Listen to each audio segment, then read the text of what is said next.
is being used here to test basic combat training soldiers on their ability to perform life-saving skills under real-life pressure. Remote-controlled mannequins that have a pulse, movable limbs, and squirt blood are used in one of two scenarios. The limbs were moving and they were opening and squirting blood just like the real thing. Oh, most of them are pretty freaked out. You know, they see the blood spurting out the legs and the legs kicking and things of that nature. They've been like, oh, what's going on? And had a lot of jumps and a couple of screams and like, ooh, I don't want to touch that. The simulated casualty provides more realistic training since it will continue to bleed until the soldier performs all necessary tasks in the correct order. So we don't turn off the blood or anything, let it continue to bleed. And if they don't properly do it, then the patient bleeds out and we tell them that the patient just died. So that's what a real soldier's gonna do. He ain't just gonna lay there and, you know, it looked like a real live scenario. So we know what they're gonna do or how they're gonna react, and you know, that way we ain't in shock when it really does happen. Added distractions are incorporated as music is piped in, along with simulated gunfire and smoke. It analogs pretty well what's going to happen, and I know when I was in there's a lot of stuff it wasn't as simple as I was thinking it was going to be. It was mentally challenging. There's a lot of stuff going on. Drill sergeants monitor each session so they can critique their soldiers as soon as they complete a scenario. So I think we are done for the gruesome part, I think, I can't promise. Anyway, I just wanted to show you that because, again, it's an example of how some experiments on animals, some practice that really harm animals can be replaced by alternative with a really high quality that really enhances student experience. You can see how the instructor was able to really see what the soldiers were doing and be able to guide them. That's not something that is possible to do when you just practice on a mem goat or a mem pig. So really high technology that really makes the quality of education much better. In some cases, it's possible to use organs. So again, we are going to talk about ethically sourced organs, not organs coming from animals killed purposely. And there's a device, for example, that's called the POP surgical simulator. So you put the ethically sourced organ inside the simulator, and then students can use surgical devices to perform microsurgery on these organs, and you can see what they're doing on a computer screen.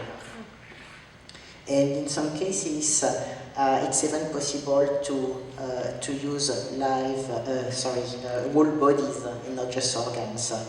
But as you can imagine, using a cadaver is a very different experience than using a live animal.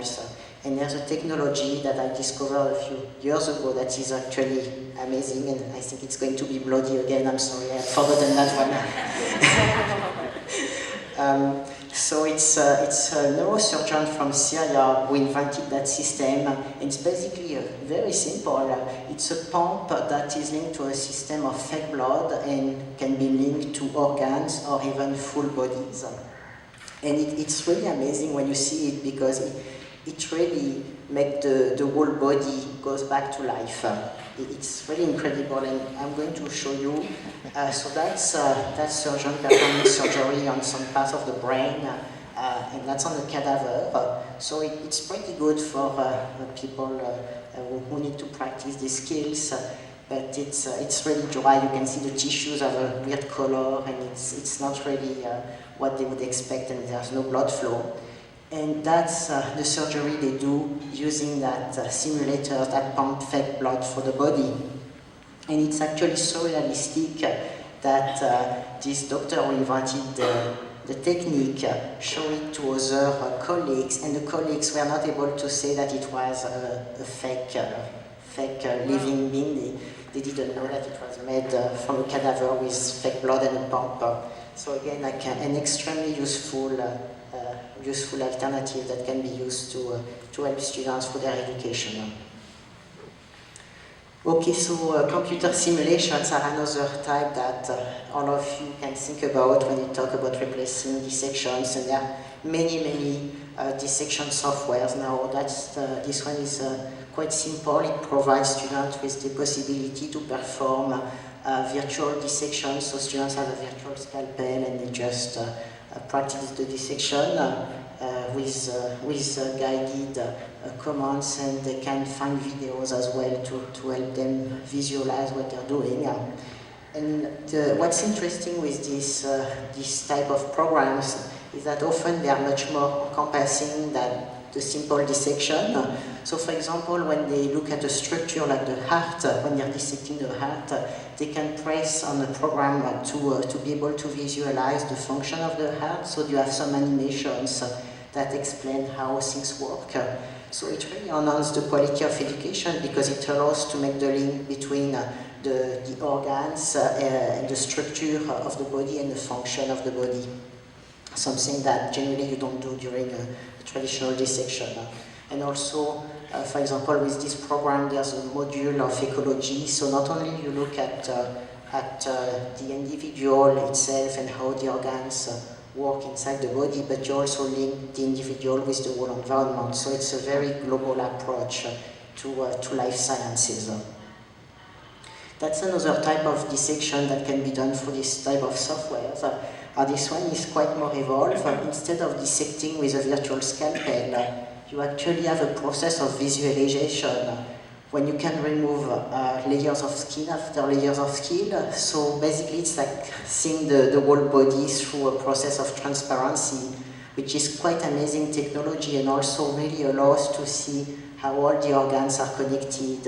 And you can do you have a lot of different options. You can mark different organs and highlight them and see them through that transparency method, and also so highlight some organs and see how they relate to the rest of the body through transparency. Other computer software can be used to actually replace live animal experiments in laboratories. For example, this one was created by Dr. Hans Braun from a university in Germany, and he's a physiologist. And one time, all his class came to see him and said, "No, we don't want to do that anymore. We are not doing experiments on animals. So you have to teach us in a different way." And so he was kind of trapped, and he started to think of how he could provide an education, and he came up with a series of software where there are some virtual labs. So I'll just let you hear a short video of him explaining the advantages of using this kind of labs. The nerve consists of three parts: wetlands, preparation, and experiments. Wetlands is just for introducing the students. The second part are video sequences of the preparations of the frog's nerve. The third part is the main part, which presents a lab with all the devices that are necessary to do the experiments with two nerves, which I can place in stimulating and recording electrodes, and then can stimulate the nerve and do the experiments as in the real lab. When the students are doing the experiments with the real nerve, they always are anxious that they are doing something wrong and the nerve is destroyed, and they had again to prepare a frog and to use another nerve and so on. And with the simulation program, they really can try to do this, and this is what makes learning by doing and what makes learning more effective. Let's go to a single stimulus to demonstrate a different effect, which also shows one of the main advantages of such a program. You can use this thread to tie off the nerve at every place you want. When you tie off it here between the stimulating and the recording electrodes, the action potential will not reach the recording electrodes, and what happens should be a zero line without any action potential. And now you can do what you cannot do in the real experiment. You can put the thread away, and the nerve again will respond as before. I'm glad I'm not the only one having a strong accent speaking English. I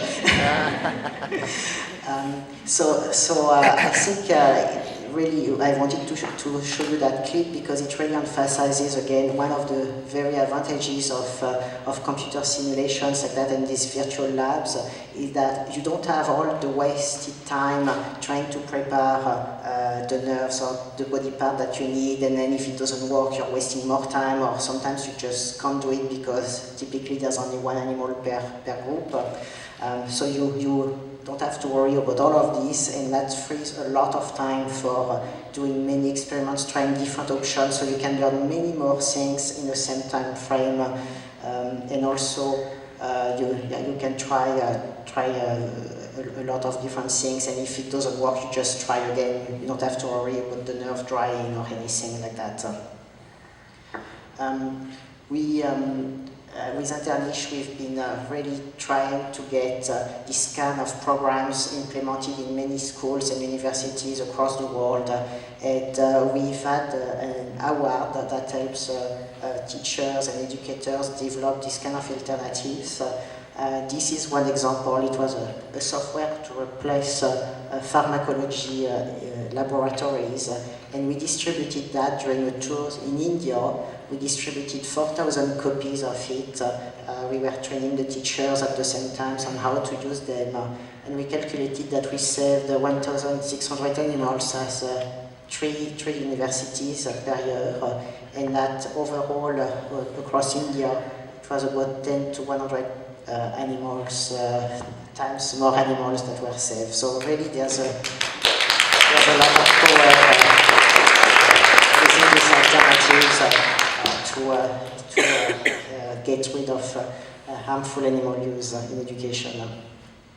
I couldn't talk about computer simulations without talking about virtual reality, which is getting incredibly useful and using a really advanced technology.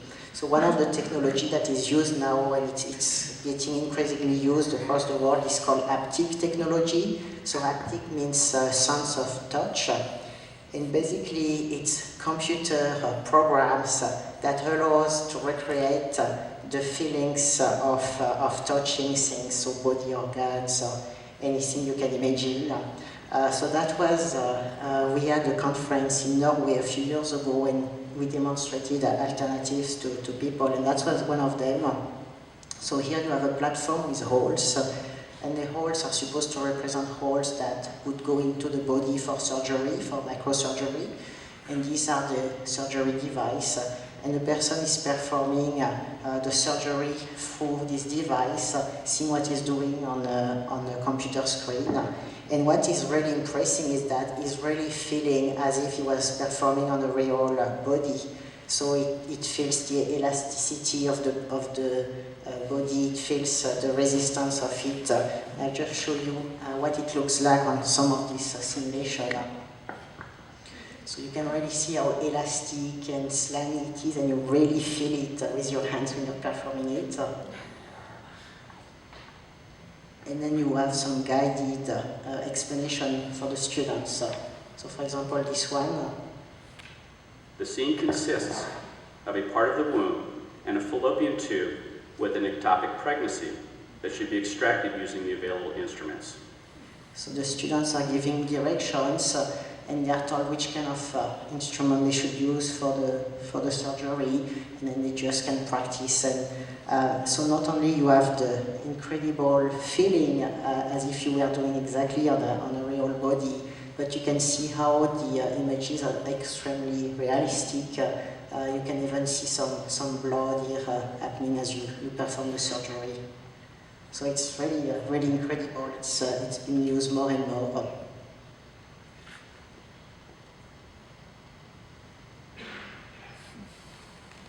That's another use of virtual reality. So this one is a haptic cow, and it's used by veterinary students. So you have the rear end of a cow, and the student put his hand inside, and again he's feeling exactly as if he was feeling the real organs in a real cow. And this alternative was developed by a veterinarian. So I just want to emphasize that because a lot of alternatives are really developed by professionals and educators. Often we are criticized for saying that the alternatives are not good quality, but it's not animal activists who are developing this alternative just so that we can move away from harming animals. It's actually professionals in their fields, educators, who for the most part develop this alternative so that they can enhance the quality of learning. So in this type, this how the students can really feel the organs as if they were real. And what is really helpful as well is that the teacher can actually look what the student is doing on the computer screen, and then he can or she can guide the students and explain what was not done rightly and how they can improve. And there's even a program so that there's a pre-recorded pathway to go inside the cows and do the examination. And so the student can learn on their own also without the teacher there. And some studies have shown that students using this type of method perform better than students using the traditional method. So that more and more studies are showing this, that this virtual reality training really improves the students' performance. So we talked at the beginning about ethically sourced cadavers and tissues, and that is very useful for veterinary students who need at some point in their career some experience with real tissues, so they can learn a lot of skills through alternative anatomy, through programs, through simulators, but at some point later in their career, in their education, they need to have access to real tissue, and so they can use ethically sourced cadavers and tissues. And many veterinary schools around the world now are implementing some body donation programs. So they partner with medical clinic, private veterinary clinics or teaching hospitals, so that they can source ethically cadavers and be able to provide them regularly for the courses. And also, once you have access to these ethically sourced cadavers, there are many ways that they can be preserved. So that's one type of preservation technique. It's with epoxy resin. And which is amazing with that is that you can show anatomy in ways that could never be seen with dissection. For example, here you have a section horse head. There's no way with the dissection you could show that to the students. Same thing here with some blood vessels on a dog head. So again, showing how the alternative can really enhance the learning, because you can visualize many more things than you would with traditional animal use.